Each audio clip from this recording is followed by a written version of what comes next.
اسلامی نظام حکومت کی بنیاد مشورے پر تھی۔ نبی صلی اللہ علیہ وسلم اور خلفائے راشدین کے زمانہ ہی اس کی بہترین مثال ہے۔ حضرت سیدنا حسن رضی اللہ تعالیٰ عنہ کے ساتھ معاہدہ صلح میں واضح طور پر فریقین میں یہ طے پایا کہ سیدنا معاویہ رضی اللہ تعالیٰ عنہ ہی مسلمانوں کے خلیفہ ہوں گے۔ اس کے بعد مسلمانوں کو پھر سے یہ طے کرنے کا اختیار ہوگا کہ وہ کس کو اپنا حکمراں بنانا چاہتے ہیں۔ تاہم سیدنا معاویہ رضی اللہ تعالیٰ عنہ نے آخری عمر میں یزید کو ولی عہد مقرر کرنے کا فیصلہ کیا۔ اس کو باپ کی محبت مانا جائے یا خاندانی سلسلے کو باقی رکھنے کی خواہش یا پوری امت کو ایک جگہ روکنے کا جذبہ، لیکن یزید کا ذاتی کردار ان تمام خوبیوں سے خالی تھا جو امیر یا خلیفہ کے لیے شریعت اسلامیہ نے مقرر کیے ہیں۔ صحابہ کرام اس بات کو بخوبی جانتے تھے کہ یزید اپنے کردار کے لحاظ سے خلافت کی عظیم ذمہ داری کے لیے بالکل نااہل ہے۔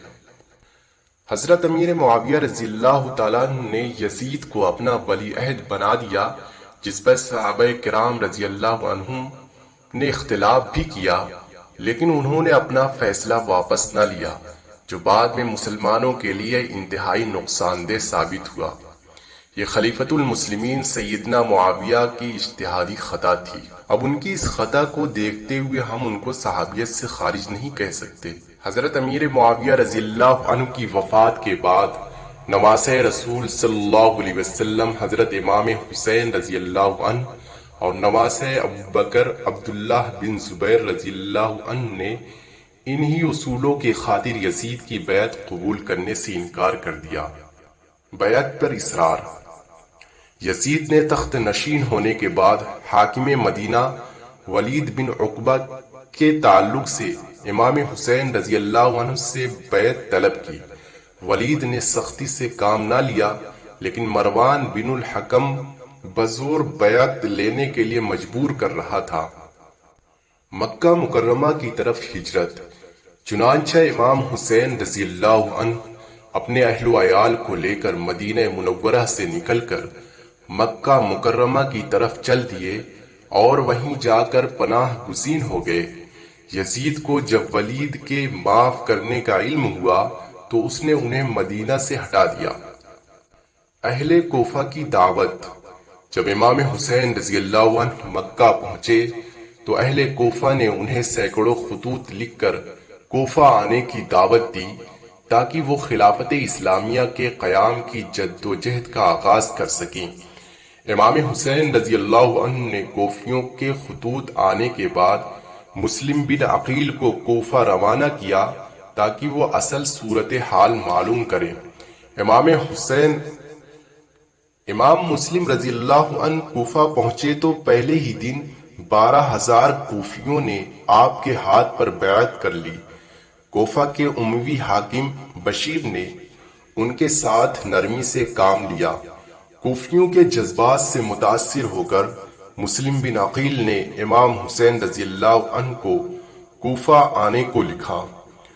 مسلم کی اس قدر حوصلہ افزائی کو دیکھتے ہوئے یزید کے جاسوسوں نے یزید کو خط میں کوفہ کے حالات لکھے اور کہا کہ حاکم کوفہ نعمان بن بشیر کمزور ہے یا کمزوری کا اظہار کر رہا ہے۔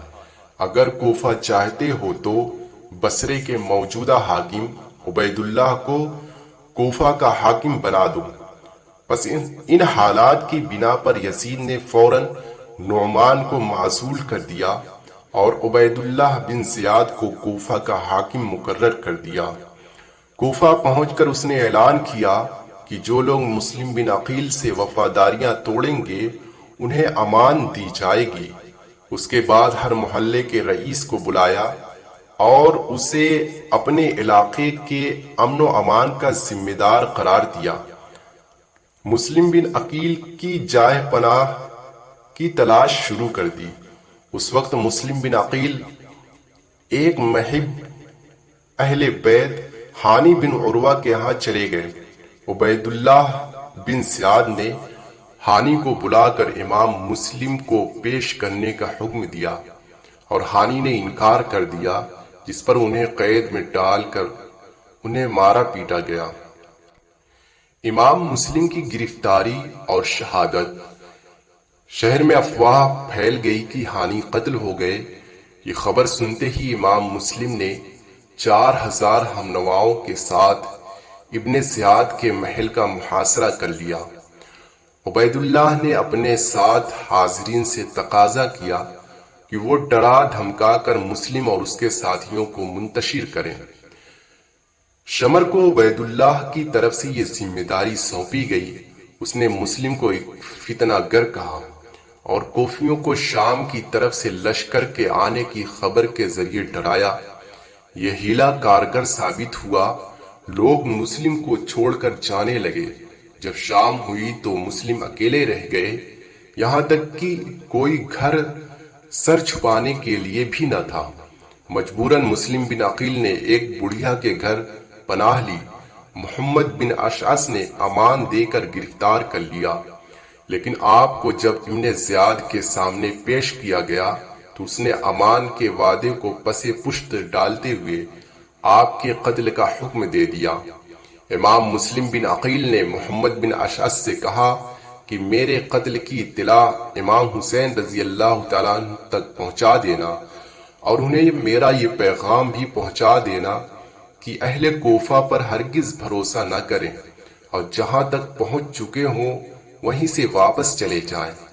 ابن اشعث نے اپنا وعدہ پورا کیا اور ایک قاصد حضرت امام حسین رضی اللہ تعالیٰ عنہ کی طرف روانہ کر دیا۔ امام حسین رضی اللہ عنہ کا سفر کوفہ۔ اہل مکہ اور مدینہ نے آپ کو کوفہ جانے سے باز رکھنے کی پوری کوششیں کی، کیونکہ کوفیوں کا سابقہ غدارانہ طرز ان کے سامنے تھا۔ حضرت عمر بن عبد الرحمن رضی اللہ عنہ، حضرت عبداللہ بن عباس رضی اللہ عنہ، حضرت عبداللہ بن زبیر رضی اللہ عنہ سب نے مشورہ دیا کہ چونکہ کوفہ یزید کی حکومت کے تحت ہے، وہاں ان کی افواج اور سامان سب کچھ موجود ہے اور کوئی قابل اعتماد نہیں، اس لیے مناسب یہی ہے کہ آپ مکہ ہی میں رہیں۔ حضرت عبداللہ ابن زبیر نے تجویز کیا کہ آپ مکہ میں رہ کر اپنی خلافت کی جد و جہد کریں، ہم سب آپ کی مدد کریں گے۔ لیکن جب حضرت امام حسین رضی اللہ عنہ رضامند نہ ہوئے تو حضرت عبداللہ ابن عباس رضی اللہ عنہ نے آپ کو کوفہ کے بجائے یمن جانے کی تجویز پیش کی اور کہا کہ اگر کوفہ کا سفر آپ کے نزدیک ضروری ہے تو پہلے کوفیوں کو لکھیے کہ وہ یزید کے حاکموں کو وہاں سے نکالیں، پھر آپ وہاں جانے کا ارادہ کریں۔ لیکن امام حسین رضی اللہ عنہ نے کہا، اے ابن عمر، میں جانتا ہوں تم میرے خیر خواہ ہو، لیکن میں عزم کر چکا ہوں۔ اس پر حضرت عبداللہ ابن عباس رضی اللہ عنہ نے کہا کہ اگر آپ انہیں مانتے تو کم از کم اہل و عیال کو ساتھ نہ لے جائیے۔ مجھے ڈر ہے کہ حضرت عثمان غنی رضی اللہ تعالیٰ عنہ کی طرح آپ بھی بال بچوں کے سامنے ذبح کیے جائیں گے۔ لیکن ان تمام ترغیبات کے باوجود حضرت امام حسین رضی اللہ عنہ اپنے فیصلے پر قائم رہے۔ بالآخر 3 ذی الحجہ 60 ہجری کو مکہ معظمہ سے کوفہ کی طرف چل پڑے۔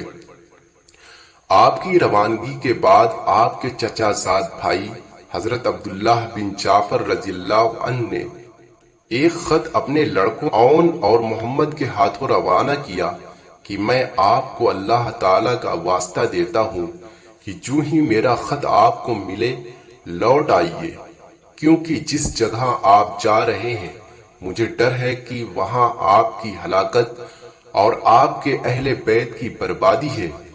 اگر خدا نہ خواستہ آپ ہلاک ہو گئے تو دنیا تاریک ہو جائے گی، کیونکہ اس وقت آپ ہی ہدایت یافتہ لوگوں کا علم اور مومنوں کی امیدوں کا مرکز ہے۔ آپ سفر میں جلدی کیجیے، میں بھی جلدی آپ کے پاس پہنچتا ہوں۔ حضرت عبداللہ بن جعفر، عمر بن سعد، حاکم مکہ کے سفارشی خط لے کر امام حسین رضی اللہ عنہ سے ملے اور انہیں بتایا کہ کوفہ کے لوگوں پر اعتماد مناسب نہیں۔ عمر بن سعد اس بات کا وعدہ کرتا ہے کہ آپ مکہ لوٹ آئیں تو میں یزید کے ساتھ آپ کے معاملات طے کرا دوں گا، آپ کو کوئی تکلیف نہیں ہوگی۔ لیکن آپ نے اس مشورے کو ماننے سے انکار کر دیا اور اپنے ضمیر کی آواز کے مطابق کوفہ کا سفر جاری رکھا۔ مجبور ہو کر حضرت عبداللہ بن جعفر واپس آ گئے، مگر عون اور محمد کو ساتھ رہنے دیا۔ راستہ میں مشہور شاعر فرزدق آپ سے ملا اور امام حسین رضی اللہ عنہ سے عرض کی، لوگوں کے دل آپ کے ساتھ ہیں اور تلواریں بنی امیہ کے ساتھ۔ قضاء الہی آسمان سے اتری ہے اور اللہ تعالیٰ جو چاہتا ہے کرتا ہے، لیکن آپ نے اس کے باوجود سفر کو جاری رکھا۔ جب آپ بطن رملہ سے آگے بڑھے تو انہیں عبداللہ ابن مطیع ملے، انہوں نے آپ کو آگے جانے سے روکا۔ محمد بن اشعث کو بھیجے ہوئے قاصد نے آپ کو مقام ثعلبیہ پر مسلم بن عقیل کے قتل کی خبر دی۔ اب آپ سفر کوفہ کے بارے میں متردد ہوئے۔ ساتھیوں نے واپس لوٹنے کا مشورہ دیا، لیکن مسلم بن عقیل کے بھائیوں نے اپنے بھائی کے خون کا انتقام لینے کی خاطر سفر جاری رکھنے کے لیے زور دیا، جس کے بعد پوزیشن واضح ہو گئی کہ آپ کے ساتھ دوران سفر بہت سے بدوی شامل ہو چکے تھے۔ آپ نے ان سب کو جمع کیا اور فرمایا جو لوگ واپس جانا چاہیں انہیں اجازت ہے، چنانچہ سوائے ان جانثاروں کے جو مدینے سے ساتھ آئے تھے سب ساتھ چھوڑ گئے۔ حر بن یزید تمیمی کی آمد۔ ابن زیاد نے امام حسین رضی اللہ عنہ کی پیش قدمی روکنے کے لیے حر بن یزید تمیمی کو روانہ کیا۔ ذی حشم کے مقام پر آپ سے اس کی ملاقات ہوئی۔ امام حسین رضی اللہ عنہ نے اسے کوفیوں کے خطوط کے 2 تھیلے منگوا کر دکھائے اور کہا کہ اب آپ لوگوں کی رائے بدل گئی ہے تو میں واپس جانے کے لیے تیار ہوں۔ لیکن حر نے کہا کہ ہمیں تو آپ کو گرفتار کرنے کا حکم ہے۔ چنانچہ امام حسین رضی اللہ عنہ نے اپنا سفر کوفہ جاری رکھا۔ آپ نے مقام بیضہ پر خطبہ دیا جس میں اپنے مقاصد کی وضاحت کی۔ آپ نے فرمایا، لوگوں، رسول اللہ صلی اللہ علیہ وسلم نے فرمایا ہے کہ جس نے ظالم، محرمات الہی کے حلال کرنے والے، خدا کا عہد توڑنے والے، خدا اور رسول کی مخالفت اور خدا کے بندوں پر گناہ اور زیادتی کے ساتھ حکومت کرنے والے بادشاہ کو دیکھا اور قول و فعل کے ذریعے سے غیرت کا اظہار نہ کیا تو خدا کا حق ہے کہ اس شخص کو اس بادشاہ کے ساتھ دوزخ میں داخل کر دے۔ لوگوں، خبردار ہو جاؤ، ان لوگوں نے شیطان کی اطاعت اختیار کی اور رحمان کی اطاعت چھوڑ دی، ملک میں فساد پھیلایا، حدود الہی کو معطل کر دیا ہے، مال غنیمت میں اپنا حصہ زیادہ لیتے ہیں، خدا کی حرام کی ہوئی چیزوں کو حلال اور حلال کی ہوئی چیزوں کو حرام کر دیا ہے، اس لیے مجھ کو غیرت میں آنے کا زیادہ حق ہے۔ کچھ دور جا کر ترماج بن عدی نے آپ کی ملاقات کی۔ انہوں نے آپ کو یمن چلنے کی دعوت دی، لیکن آپ نے یہ پیشکش قبول نہ فرمائی۔ میدان کربلا۔ امام حسین رضی اللہ عنہ کا قافلہ اور حر بن یزید کا لشکر ساتھ ساتھ آگے کی طرف چلتا رہا۔ جہاں کہیں آپ کے قافلے کا رخ صحرائے عرب کی طرف ہو جاتا، حر آپ کو روک دیتا اور رخ پھیر کر کوفہ کی طرف کر دیتا۔ چلتے چلتے آپ نینوا پہنچے۔ وہاں ابن زیاد کے ایک قاصد نے حر کو ایک خط پہنچایا جس میں حکم تھا، جو ہی میرا یہ خط اور میرا قاصد تم تک پہنچے، حسین اور ان کے ساتھیوں کو جہاں وہ ہیں وہیں روک لو، انہیں ایسی جگہ اترنے پر مجبور کرو جو بالکل چٹیل میدان ہو اور جہاں کوئی سبزہ اور پانی کا چشمہ وغیرہ نہ ہو۔ میرا یہ قاصد اس وقت تک تمہارے ساتھ ساتھ رہے گا جب تک مجھے یہ معلوم نہ ہو جائے کہ جو حکم میں نے تمہیں دیا ہے تم نے اس کے حرف بحرف تعمیل کی۔ حر نے تمام صورتحال سے امام حسین کو آگاہ کیا اور کہا کہ اب میں آپ کو اس جگہ نہ رہنے دوں گا۔ بالآخر یہ مختصر سا قافلہ 2 محرم الحرام 61 ہجری مطابق 2 اکتوبر 680 عیسوی کو کربلا کے میدان میں اترا۔ دوسرے ہی روز عمر بن سعد 6000 سپاہیوں کے ساتھ وہاں پہنچا۔ عمر بن سعد چونکہ امام حسین سے لڑنے کا خواہش مند نہ تھا اس لیے قرہ بن سفیان کو آپ کے پاس بھیجا۔ قرہ بن سفیان سے امام حسین رضی اللہ عنہ نے کہا اگر تمہیں میرا آنا ناپسند ہے تو میں مکہ واپس جانے کے لیے تیار ہوں۔ لیکن ابن زیاد نے اس تجویز کو تسلیم کرنے سے انکار کر دیا اور عمر بن سعد کو حکم دیا کہ اگر امام حسین رضی اللہ عنہ بیعت نہ کریں تو ان کا پانی بند کر دیا جائے۔ حضرت امام حسین رضی اللہ عنہ کو ایسی حالت میں جبکہ وہ قابو میں آ چکے تھے گرفتار کرنا زیادہ مناسب اور ضروری قرار دیا۔ یہ سن کر ابن زیاد نے اپنی رائے تبدیل کر دی اور عمر بن سعد کو اس کی اس بات پر سرزنش کرتے ہوئے حکم دیا کہ اگر امام حسین رضی اللہ عنہ اور اس کے ساتھی اپنے آپ کو حوالے کر دیں تو بہتر ہے ورنہ جنگ کرو۔ شمر ماخد کے عمر بن سعد کے پاس پہنچا۔ عمر بن سعد اپنے اقتدار کو قائم رکھنے کی خاطر امام حسین رضی اللہ عنہ کے خلاف تلوار اٹھانے کے لیے تیار ہو گیا۔ یہ 9 محرم الحرام کا دن تھا۔ حادثہ کربلا۔ صلح کی آخری گفتگو ناکام ہونے کے بعد امام حسین رضی اللہ عنہ نے اپنے ساتھیوں سے فرمایا کہ جو جانا چاہتے ہیں انہیں میری طرف سے اجازت ہے، مگر سب نے آخری وقت تک ساتھ دینے کا عہد کیا۔ ان جانثاروں کی تعداد صرف 72 تھی۔ امام حسین رضی اللہ عنہ نے اس مختصر ترین فوج کو منظم کیا۔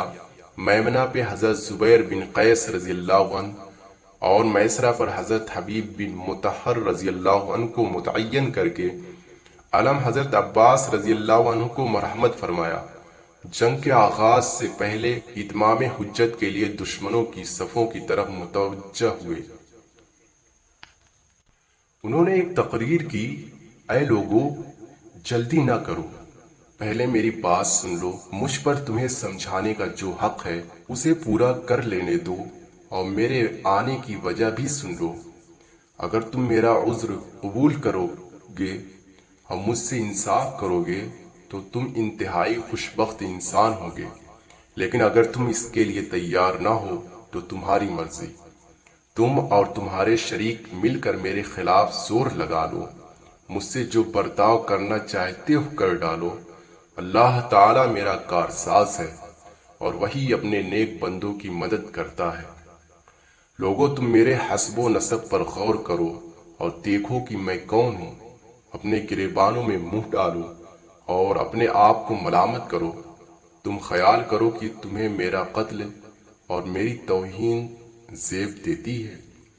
کیا میں تمہارے نبی کا نواسا اور ان کے چچیرے بھائی کا بیٹا نہیں، جنہوں نے سب سے پہلے اللہ تعالیٰ کی آواز پر لبیک کہا اور اس کے رسول پر ایمان لائے؟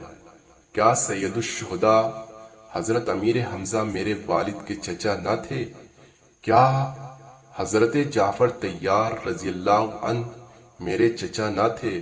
کیا تمہیں رسول اللہ کا وہ قول یاد نہیں جو انہوں نے میرے اور میرے بھائی کے بارے میں فرمایا تھا کہ دونوں نوجوان جنت کے سردار ہوں گے؟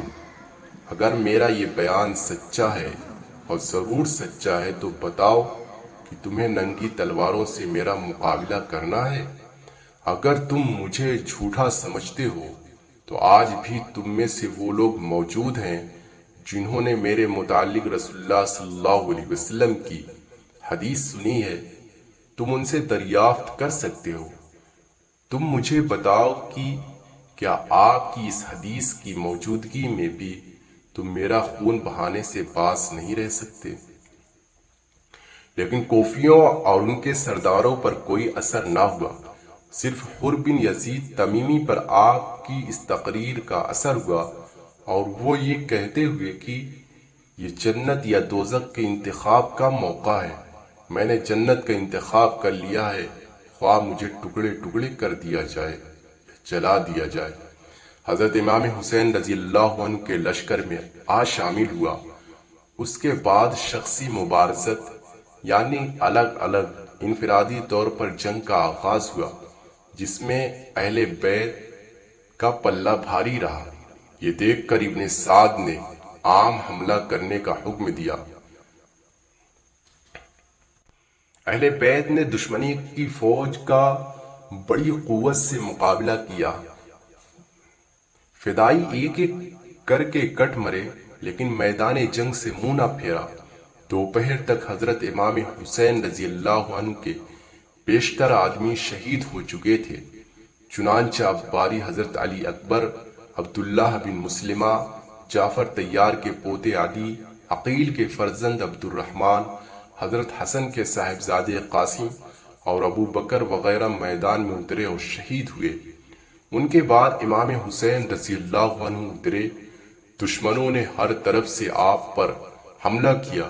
یہ دیکھ کر آپ کے بھائی عباس، عبداللہ، جعفر اور عثمان آپ کی حفاظت کے لیے ڈٹ گئے، مگر چاروں نے شہادت پائی۔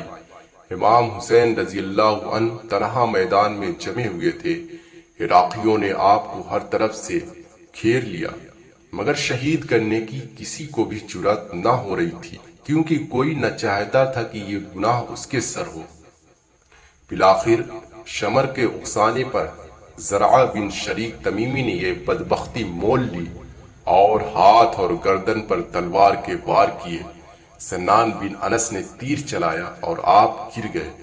ان کے گرنے پر شمر ذیلجوشن نے آپ کی طرف بڑھا تو اس کی برس زدہ شکل دیکھتے ہی امام حسین رضی اللہ عنہ نے فرمایا کہ میرے نانا رسول خدا نے سچ فرمایا تھا کہ میں ایک دھبے دار کتے کو دیکھتا ہوں کہ وہ میرے اہل بیت کے خون سے ہاتھ رنگتا ہے۔ اے بدبخت شمر، بلا شبہ تو وہی کتا ہے جس کی نسبت میرے نانا نے خبر دی تھی۔ اس کے بعد شمر نے ان کا سر پیچھے کی طرف سے کاٹ کر تن سے جدا کر دیا۔ ابن زیاد کے حکم کے مطابق آپ کا سر کٹا ہوا جسم گھوڑوں کی ٹاپوں سے رود دیا گیا۔ بعد میں تمام شہدائے اہل بیت کے سر نیزوں کی نوک پر رکھ کر پہلے ابن زیاد کے دربار میں لے جائے گئے اور بعد میں دمشق میں یزید کے دربار میں لے جائے گئے۔ ایسی ہی اسلامک تاریخ اور اس سے جڑی معلومات پانے کے لیے آپ ہمارے چینل کو سبسکرائب کریں۔